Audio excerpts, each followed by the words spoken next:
Hey everyone, I hope you're all doing really well and I hope that you had a safe and happy new year. This is going to be my first video going up in 2021 and I'm filming this on New Year's Eve and I am just so excited to kind of have a fresh start in the new year. Of course, I am not really one of those kinds of people that has ever really subscribed to resolutions or new goals or anything like that. In fact, because my birthday is in November, I typically tend to set new intentions for myself around my birthday when I kind of look back on what the previous year looked like. So over the past couple months, I've been kind of reflecting and thinking about what sort of consumer and just general person I want to be in 2021 and in my life moving forward beyond this year. And I have really come to realize that I want to do a makeup low buy. I did speak about this in a video in November when I was really starting to kind of think about it in the bigger picture. And I have purchased 8 eyeshadows since that video, but otherwise I've not purchased any products at all. So 8 eyeshadows were purchased from Makeup Geek. They were on major sale and I was like, yeah, I'm gonna do it. But in 2021, I'm going on a actually quite, I don't want to say restrictive or limited, but much more regimented low buy than I think I was kind of initially intending, because I do think that having some guidelines for myself is extremely crucial for me to have a successful no buy. This is something that I want not only for monetary gain, but I just want to be more considerate about what makes its way into my life. I have the goal to purchase a house at some point, maybe in 2021, maybe beyond, but Patrick and I really do want to buy a home, so I want to save, but I also don't want to move with a ton of stuff. And I just generally don't want to create as much waste as I have in the past. I don't want to be decluttering makeup items. I don't want to bring things in with the intention of wearing it maybe a handful of times because it's a fun, unique color to my collection. I just want things to be a little bit more practical and useful, but I still want to allow myself to have some variety and options in my collection. And as my collection stands, I do already have all of that. I have tons of options. I have so much variety. I can create so many different looks. I go from being very simple minimal makeup one day to a full glam look to a super grungy look the next day, and I can do that all within the collection that I already own. I don't need to be purchasing the newest things. And this past year, I haven't been purchasing a ton of makeup, so I did really realize that. I think that really was cemented for me this past year with the limited products that I did purchase. And so I just want to continue to move forward in this journey, but have more intention behind it. So I have set out myself a little bit of a timeline and a little bit of a budget of how I'm going to do this makeup low buy. It's actually going to be a no buy for the first 4 full months of the year. So between January and April, this is going to be a complete no buy period. And that's because I am in school full time. I'm also working from home, and I really want to get a head start on doing some serious project planning for the first 4 months of the year while trying to balance everything else that I'm doing from home. So I really would like to concentrate these first 4 months of the year to use up things that are in my collection that are close to expiry, or things that, I have been kind of thinking about panning and thinking about using up. I'd like to focus in on using some of those things up in these first 4 months of the year. I don't know how much makeup I'm going to wear in the first 4 months because last semester kind of kicked my ass, not gonna lie. That's why I've had to pare down on the amount of videos that I'm filming. So I'm not sure how much makeup I'm gonna be wearing, but there's no point in bringing anything new into my life if I'm not gonna be wearing that much makeup, and there are some products that I really want to prioritize. So this first 4 months, absolute, complete makeup no buy. Within these 4 months, however, if I use up skincare products, I will allow myself to purchase a replacement But that's it. And that's going to be the rule for skincare for the entirety of this year. It's just going to be replacements only. I'm actually planning to do a skincare inventory video at some point during this month so you can see what my collection looks like. I don't think that I'm going to need to purchase many replacements in the immediate future, but I do want to have that as a like cemented rule for myself so that I don't diverge from that plan. So yes, we're going to be doing a full 4-month no buy. But like I said, this is a low buy year for me. So I have allowed myself a $500 makeup budget for the entirety of 2021. However, there are only going to be 2 periods of time where I allow myself to purchase makeup. I know that sounds crazy, maybe, it sounds bizarre, but this I think is going to work for me very, very well. So in May, I'm going to allow myself to purchase as much makeup as I want through that month, but remembering that I have a $500 budget that will be for the rest of the year. And I chose May because I will be done my last semester of school, so that will be the time when I'm fully done my studies. So I'll have more brain space to kind of think about makeup purchases.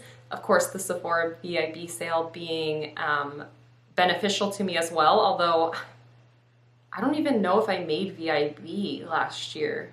I might be just back down to Beauty Insider. I'm gonna have to look at my account. So anyways, I may not have a great discount with Sephora anyways, but that is still definitely beneficial for me to have some sort of discount. And I don't think that I should necessarily reward myself for doing a 4-month no buy by purchasing new things, but I think that over the first 4 months of the year, I can really analyze where there are, or if there are gaps in my makeup collection and things that I want to bring into my collection. Like I'm really thinking right now that the only thing that I would want to potentially purchase in the new year is I probably will want to buy something when Samantha Ravndahl's brand launches, and I imagine that by May it will be fully available, fully reviewed by many people, and I'll be able to have a little bit more of an understanding of what her products are, what her packaging is like, all that kind of stuff. So I don't imagine that I will really have anything else on my wish list by that point, but who knows what will launch within the first 4 months of the year. So I can spend up to the $500 in that month if I want to. I don't imagine that being the case because I'm just not that kind of consumer. I've never really spent $500 a month on new makeup purchases, but I will have the rest of that budget to spend in November. So I'm gonna do a complete 6-month no buy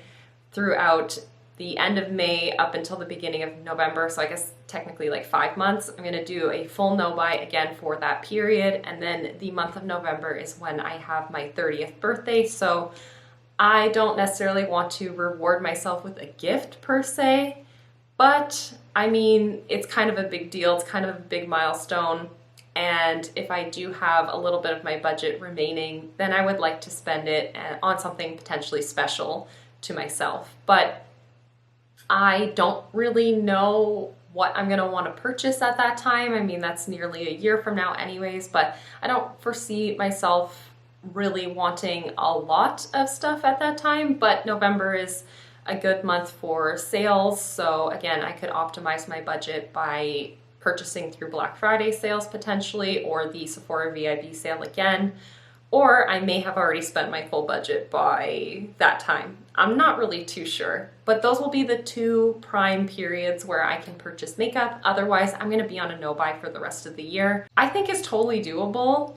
I am going to allow myself to receive PR throughout this year. However, you are probably aware, I am extremely selective with what I accept for PR. I've not really ever been the kind of channel to really share a lot of new products or to really want to acquire more stuff. So for me, accepting PR, I think it's going to be very, very selective continuing moving forward. And I do want to keep in mind, in addition to having a $500 budget for the year, I do actually really want to bear in mind that last year in 2019, I finished 52 makeup items, and this past year for 2020, I only finished 40 makeup items for my collection. So I don't really want to surpass bringing that many products into my life over this year. So PR definitely has to be quite minimal in order for me to be able to spend my money elsewhere if I want to buy specific things for myself. I hope that makes sense. I want to be just very, very considerate in ensuring that what comes into my life makes sense for me and makes sense for the way that I use and consume makeup. And I don't want that to just get out of hand. And that would include PR, because PR, although free, is still wasteful. It still creates a package and a product that comes to me, and then that lives in my collection, and then that ends up eventually going down the drain or into the trash or into the recycling, and it still is a product that I don't necessarily want to hold on to. So being selective with my PR means that they would be products that I was already interested in purchasing on my own, and things that I would want to have as a core part of my collection moving forward. I don't want to just accept PR or purchase things for the sake of testing it so that I can say, yeah, it's good, or no, it's not good, the hype is real, or yeah, everyone's right, this isn't a good product. Like I want to have things that make sense, that I actually will want to use and want to try, and yeah, want to actually have as a core part of my collection. I don't think that my makeup collection is at all out of hand. I actually think that my makeup collection is very, very well-rounded. And so I do think that these periods of no-buy times throughout 2021 are gonna make absolute sense, because my makeup collection is going to be put to the full test through that period to really know, is it complete? Is it a collection that could be minimized? Is it a collection that could be expanded upon? I really don't know. I really don't know. I haven't been that critical about my collection in years past, and I just want to be more analytical going into this new year and just moving forward in general, because like I said, I have some financial goals, including purchasing a house, as well as I want to be able to pay off a substantial amount of my student loans once I graduate. I don't want that to be lingering over me for forever, and I just don't foresee myself wanting to have more and more and more makeup when I'm wearing less and less and less makeup. I'm actually physically putting on less product when I do wear makeup. I just think it's something that I prefer now. I like a look that's a bit lighter and just a little less full coverage in terms of my skin. I don't like going super, super bronzy anymore, which is so weird because I used to just like bathe in bronzer.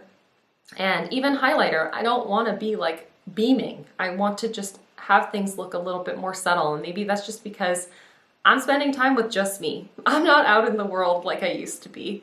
That may change, but I don't think that my taste will change, and if it does, I do have products that can accommodate that, and I have techniques that can accommodate that.